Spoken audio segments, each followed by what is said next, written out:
श्रीमते रामानुजाय नमः। श्रीशैलेशदयापात्रं धीभवत्यादिगुणार्णवं यतीन्द्रपवनं वन्दे रम्येजमातरं मुनिं। रम्येजमातृयोगीन्द्रपादरेखामयं सदा तदायतात्मसत्तादिं रामानुजमुनिं भजे। लक्ष्मीनाथसमारम्भं नाथयामुनमध्यमाम् अस्मदाचार्यपर्यन्तां वन्दे गुरुपरम्पराम्। श्रीमच्छठार्यतिराधकृपावलम्बं सौम्योपयन्त्रि गगनाद्रिमुनीन्द्रवौतं वेदान्तयुग्मविशदीकरणप्रवीणं रामानुजं यतिवरं गुरुमाश्रयामः। श्रीमद्काश्यपवंशमध्यगगने श्रीचन्द्रवदभाषितं श्रीमद्वेङ्कटनाथसेवनरतं बाणाचलोपासकं श्रीमदसूदनार्यकृपया सम्प्राप्य मन्त्रादिकं वन्देऽहं बुधवार्यमाधवगुरोः पादारविन्दं सदा।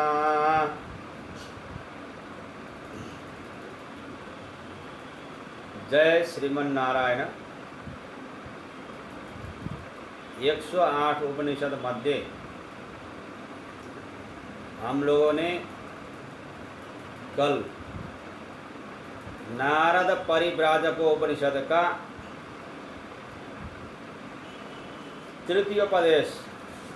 तृतीयोपदेश पूर्ण किया था। अब हम लोग आज चतुर्थोपदेश से आगे सत्संग को बढ़ाएंगे। त्यक्त्वा लोकांश्च वेदांश्च विषयान् इंद्रियाणि च आत्मन्नेव स्थितो यस्तु स याति परमां गतिम्। नाम गोत्रादि वर्णं देशं कालं श्रोत्रं कुलं वयोवृत्तं व्रतं शीलं ख्यापयन्नैव सद्यति।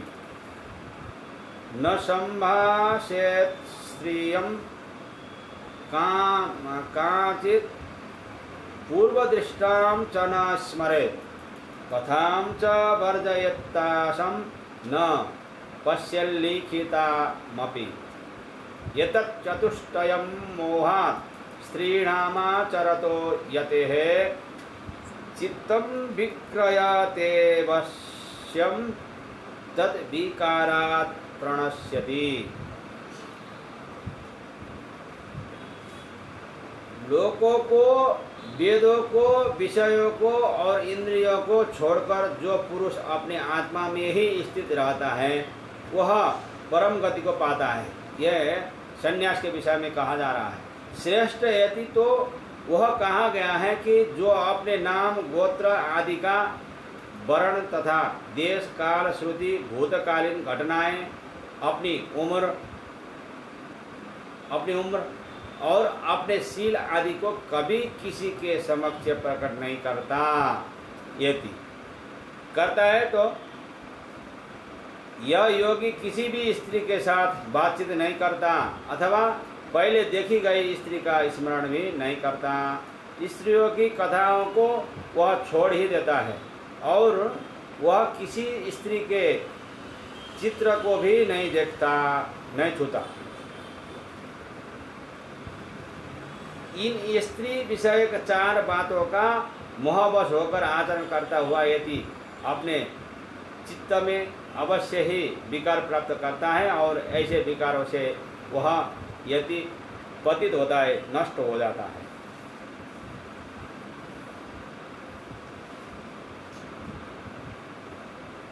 तृष्णा, क्रोध, झूठ, माया, लोभ, मोह, प्रिय अप्रिय, शिल्प, व्याख्यान का प्रसंग, कामना, आसक्ति, परिग्रह, अहंकार, ममत्व, संग्रह,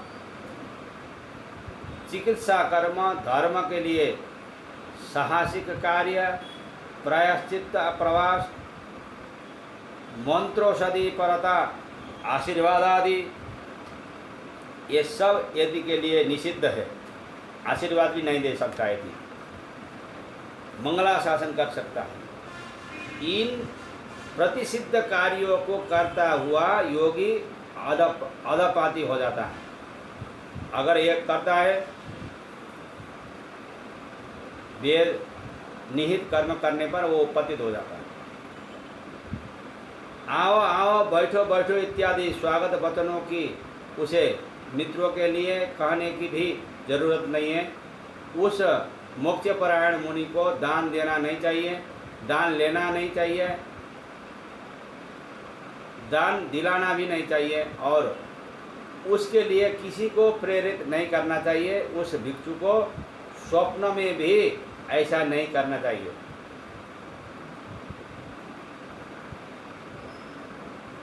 पत्नी,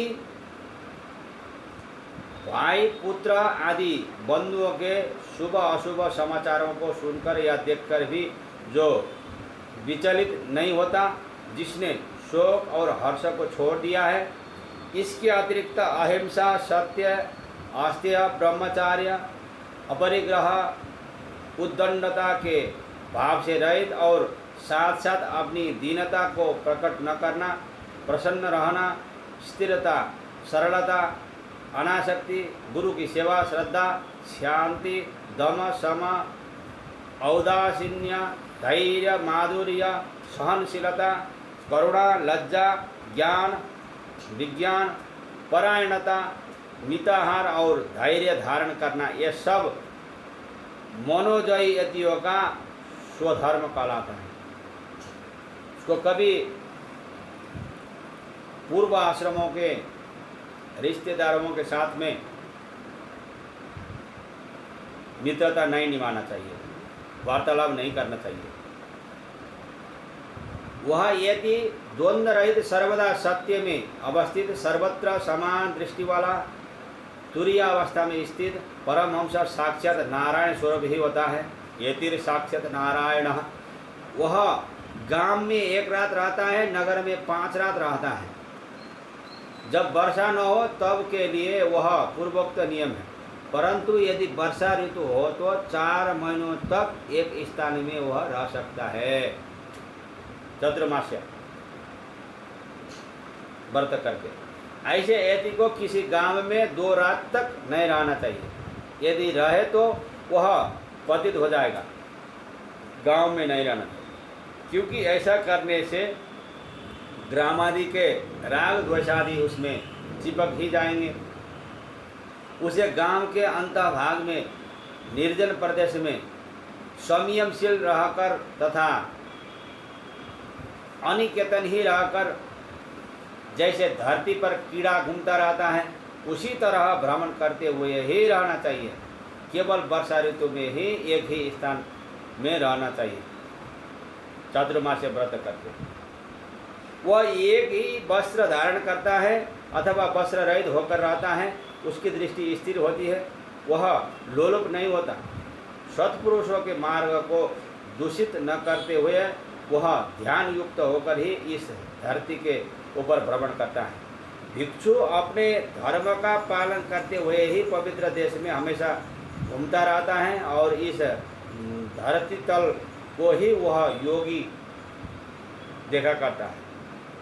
उसे रात्रि में, दोपहर में तथा संध्या के समय घूमना नहीं चाहिए तथा शून्य स्थान में या किसी किले में जहाँ प्राणियों के लिए अवरोध खड़ा होता हो वहाँ भी नहीं घूमना चाहिए।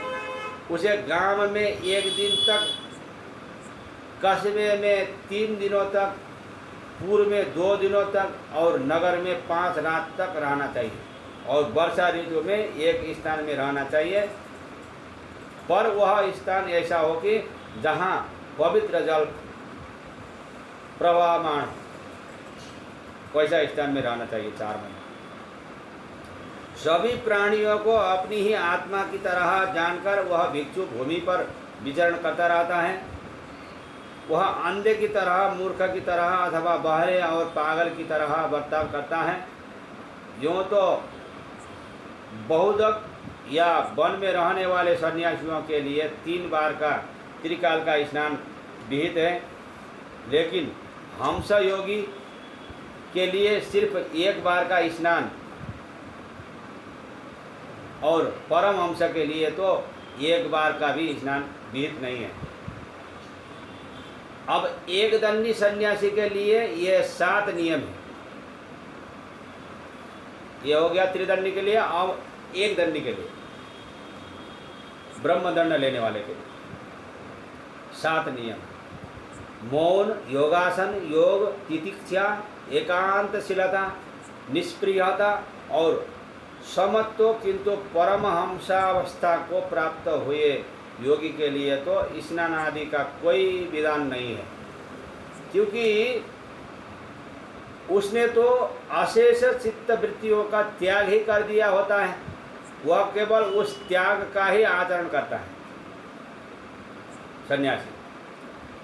त्वचा, मांस, रक्त, स्नायु, मज्जा, मेद और हड्डियों के समूह रूप देह में, रममाण मनुष्यों में तथा विष्ठा और मूत्र में ही खेलने वाले कीड़ों में भला क्या अंतर है?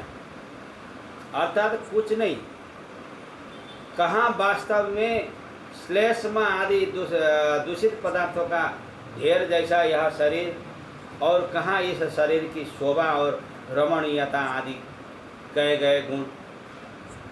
मांस, रक्त, मज्जा, पूय, विष्ठा, मूत्र, नाड़ियाँ, चर्बी और हड्डियाँ के समूह वाले इस शरीर से यदि मनुष्य प्रीति करता है, वो तो नरक में ही गिरता है संन्यास लेने पर।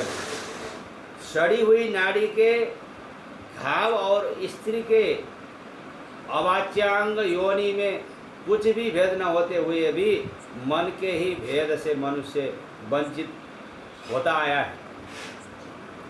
चमड़ी का टुकड़ा जो 2 भागों में विदीर्ण हुआ है और जिसमें से अपान वायु निकलने से दुर्गंध आया करती है, ऐसे भाग में अर्थात स्त्री की योनि में जो लोग बहुत रुचि रखते हैं उन्हें नमस्कार ही है, क्योंकि इससे बड़ा साहस और क्या हो सकता है।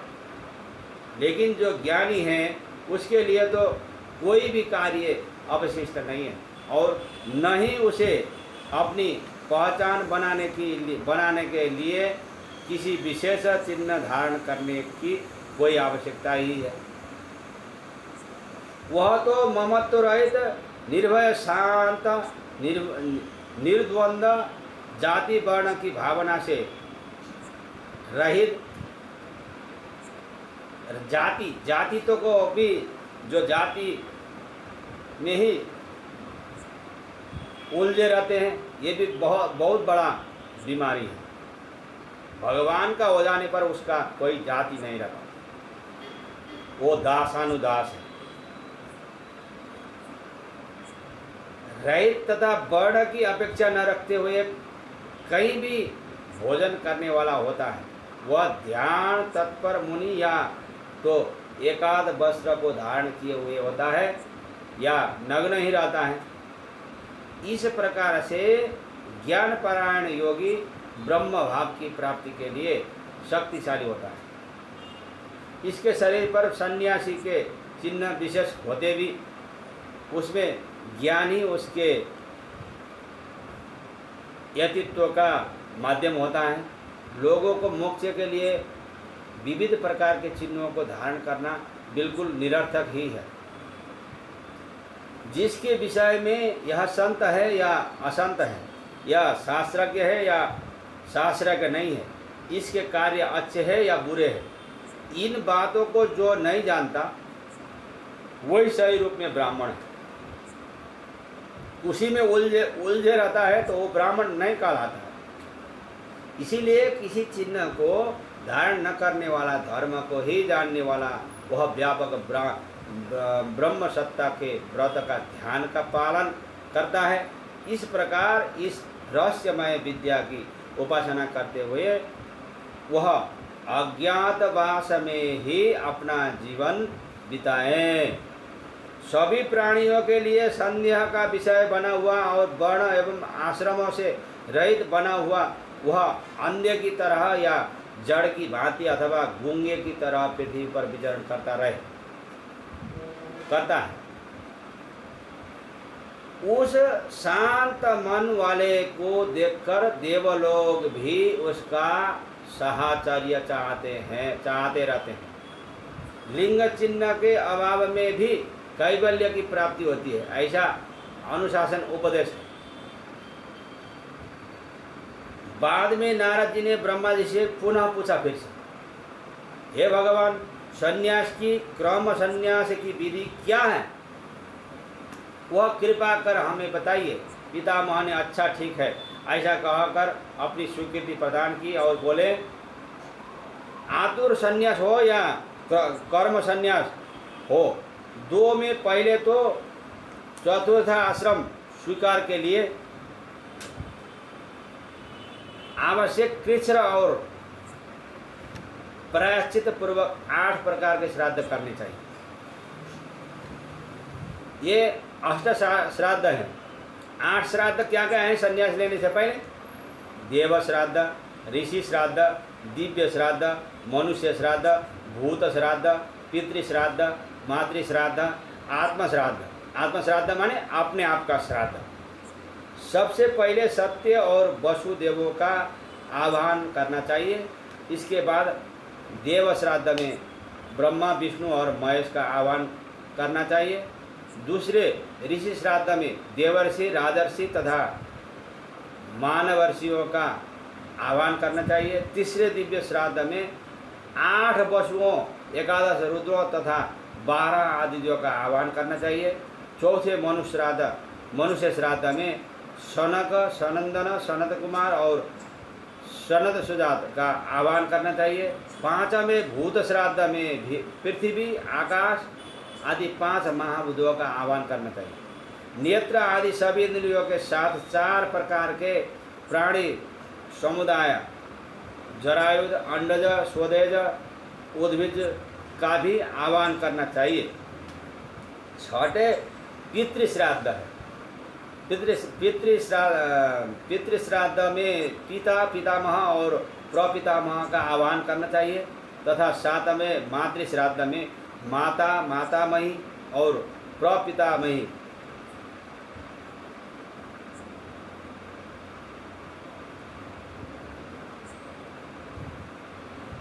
माता, पितामही और प्रपितामही का आह्वान करना चाहिए। 8वें आत्मश्राद्ध में स्वयं अपना का श्राद्ध, अपने पिता का तथा अपने पितामह का आह्वान करना चाहिए। आत्मश्राद्ध में पिता अगर जीवित हो तो उन्हें छोड़कर अपना पितामह का और प्रपितामह का आह्वान करना चाहिए। अगर पिता नहीं है तो पिता का भी आह्वान करना चाहिए। प्रत्येक श्राद्ध के लिए 2-2 के क्रम से ब्राह्मण को निमंत्रित करना चाहिए। 8वें श्राद्धों के एकाधोर पक्ष में अर्थात 8वें श्राद्धों को एक ही यज्ञ का अंग बनाकर करने से प्रत्येक श्राद्ध के लिए 2-2 के क्रम से ब्राह्मणों को निमंत्रित करना चाहिए, मतलब 16 ब्राह्मण, तथा विधि पूर्वक उनका पूजन करना चाहिए।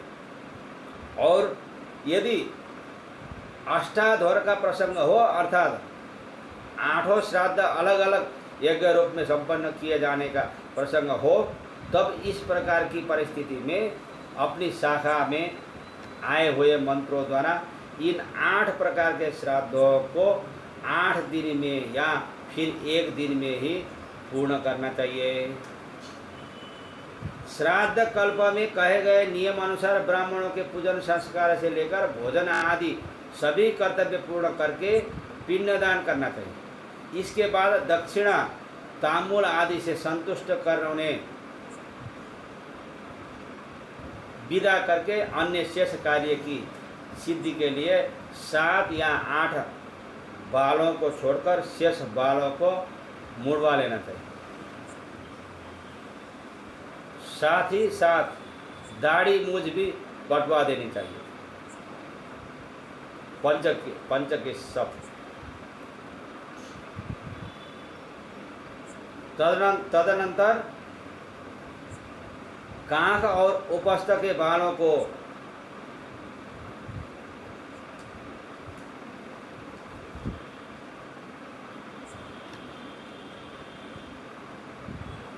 क्षौर कर्म के बाद स्नान अवश्य करना चाहिए। बाद में सायंकाल में ब्रह्म संध्या करके 1000 गायत्री का जप करना चाहिए। और भी ब्रह्म यज्ञ करके स्वतंत्र अग्नि की स्थापना करनी चाहिए। बाद में अपनी शाखा का उपसंहार करने के बाद उसमें कहे हुए आज्ञा भाग पर्यंत घी की आहुति देनी चाहिए। यज्ञ को पूर्ण विधान से करने के बाद 3 ग्रास सत्तू का प्राशन करना चाहिए। बाद में आचमन से मुख शुद्धि करके अग्नि रक्षा के लिए उसमें ईंधन आदि डालकर स्वयं अग्नि से उत्तर की तरफ काले चर्म पर बैठ जाएं तथा पौराणिक कथाएं सुनते हुए रात को जागरण करें। रात्रि के चौथे प्रहर के अंत में स्नान आदि से निवृत्त होकर पूर्वोक्त अग्नि में खीर पकानी चाहिए। बाद में पुरुष सूक्त के 16 मंत्रों से चरु की खीर की 16 आहुतियाँ अग्नि में डालनी चाहिए तथा बिरजा होम करके आचमन तथा दक्षिणा सहित वस्त्राभूषण, सोना, गाय और बर्तन आदि का दान करना चाहिए और इस प्रकार विधि को पूर्णतः संपन्न करना चाहिए। बाद में ब्रह्म का विसर्जन करके ऊपर दिए गए 2 मंत्र सम्मासिंचन्तु करोतु माँ तथा याते अग्ने सक्षय आदि के द्वारा अग्नि के आदि दैविक स्वर्ग को अपने अंतरात्मा के भीतर प्रतिष्ठित करना चाहिए। इन दोनों का मंत्रों का अर्थ इस प्रकार है। मरुदगण, इंद्र, बृहस्पति एवं अग्निदेव ये समस्त देवगण मुझ पर कल्याण का सिंचन करें। हे अग्निदेव, आप मुझे आयुष्य, ज्ञान, धन तथा साधना आदि शक्ति से पूर्ण करें और मुझे लंबी आयु भी दें। हे अग्निदेव, आपका जो यज्ञों में प्रकट होने वाला स्वरूप है उसी रूप में आप यहाँ उपस्थित होने की कृपा करें तथा हमारे लिए बहुत से मानवोपयोगी अति शुद्ध धन दौलत का विकास करते हुए हमारे आत्मा में आत्मस्वरूप से प्रतिष्ठित हो जाए। आप यज्ञ रूप होकर अपने कारण रूप यज्ञ में स्थित हो जाएं। हे जात वेदा, आप पृथ्वी से प्रकट होकर अपने धाम के साथ यहाँ प्रतिष्ठित हों। तत्पश्चात अग्निदेव का ध्यान करके प्रदक्षिणा तथा नमस्कार पूर्वक अग्निशाला में अग्नि का विसर्जन कर देना चाहिए। बाद में प्रातः और सायं संध्या के समय भी 1000 गायत्री मंत्र जप तथा सूर्योपास्थान करना चाहिए। फिर नाभि प्रदेश तक पानी में जाकर उसमें बैठकर 8 दिक्पालों को अर्घ्य देना चाहिए। फिर माम जगदम्बा को विसर्जित करके सावित्री देवी से व्याहृति योम में प्रवेश करने की निम्न मंत्रों से प्रार्थना करनी चाहिए। अहम वृक्षस्यारेरिवा त्रिशंकोर वेदानुवचनम, अर्थात मैं विश्व वृक्ष का उच्छेदक हूँ। मेरा यश गिरि शिखर के समान उच्च है। अन्नोत्पादक सूर्य में व्याप्त अमृत के समान मैं भी अति पवित्र अमृत रूप ही हूँ। मैं तेजोयुक्त संपदावान उत्तम मेधा से युक्त एवं अमृत से अभिषिक्त हूँ। यह त्रिशंकु ऋषि की ज्ञानानुभूति युक्त वाणी है। यह छंद शाम ऋषभो भूयासम, अर्थात जिसे वेदों में सर्वश्रेष्ठ सर्वरूप कहा है, वेदों से जिसका विशिष्ट प्रकट्य हुआ है, वह इंद्र मुझे मेधावी बनाए। शरीरम में गोपाया, अर्थात मेरा शरीर स्फूर्ति युक्त हो, जिह्वा मधुर भाषिणी हो, कान अच्छी वाणी सुनने वाले हो।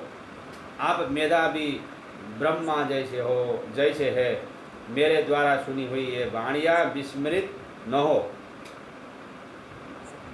दारेषणायाश्च शुभ सम्यस्तम मया, अर्थात मैं स्त्री की, वित्त की और लोक कीर्ति की यशड़ा से ऊपर उठ गया। मैंने भूलोक का संन्यास पूर्णता से किया है। मैंने भू, पृथ्वी, भुवा, अंतरिक्ष और शोभा स्वर्ग के सुख वैभवों का पूर्णतः परित्याग कर दिया है। इन प्रार्थना मंत्रों का वाणी के मंद, मध्यम और उच्च स्वर से अथवा मन ही मन उच्चारण करके अभयम प्रवर्तते स्वाहा इत्यादि मंत्रों से जल का आचमन करके मंत्रार्थ इस प्रकार है। मेरा द्वारा सभी प्राणियों को अभय दिया गया है। मुझ में ही सबकी प्रवृत्ति है। पूर्व दिशा की ओर पूरी अंजलि भरकर जल डालकर ओम स्वाहा कहकर शेष रही हुई शिखा के बालों को भी उखाड़ डालना चाहिए। इसके बाद यज्ञोपवीतम परमं पवित्रम इत्यादि मंत्रों के द्वारा यज्ञोपवीत को तोड़ डालना चाहिए। मंत्र का भाव यह है, पूर्व काल में परम पवित्र यह यज्ञोपवीत प्रजापति से जन्मा था। वह हमें उत्तम आयु, बल और तेज दे। फिर जलांजलि के साथ उसे हाथ में लेकर ओम भूः समुद्रम गच्छ स्वाहा इस मंत्र से जल में छोड़कर बाद में ओम भूः सम्यक्तम मया, ओम भूवः सम्यक्तम मया, ओम स्वः सम्यक्तम मया, इस तरह 3 बार इस मंत्र को पढ़कर 3 बार जल को अभिमंत्रित करके आचमन करने के बाद भूः स्वाहा कहते हुए कटी वस्त्र को भी जल में फेंक देना चाहिए। बाद में आपने किए समस्त कर्मों के त्याग को याद करके वस्त्र रहित होकर अपने आत्मस्वरूप का चिंतन करते हुए बाह को ऊपर उठाकर उत्तर दिशा की ओर जाना चाहिए। यदि पहले की तरह विद्वत सन्यासी हो तो गुरु के पास से प्रणव एवं महावाक्यों का उपदेश पाकर यथेच्छ विहार करना चाहिए। पागल की तरह मेरे सिवा यहाँ कोई है ही नहीं ऐसा मानना चाहिए। भोजन में उसे फल, पत्र, पानी ग्रहण करना चाहिए। पर्वतों, वनों और देवालयों में वास करना चाहिए। भगवान के मंदिर में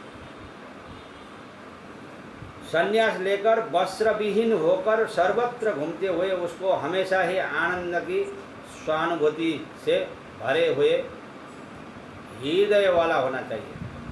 कर्मों से अति दूर रहने में ही लाभ मानना चाहिए। प्राणायाम परायण रहना चाहिए।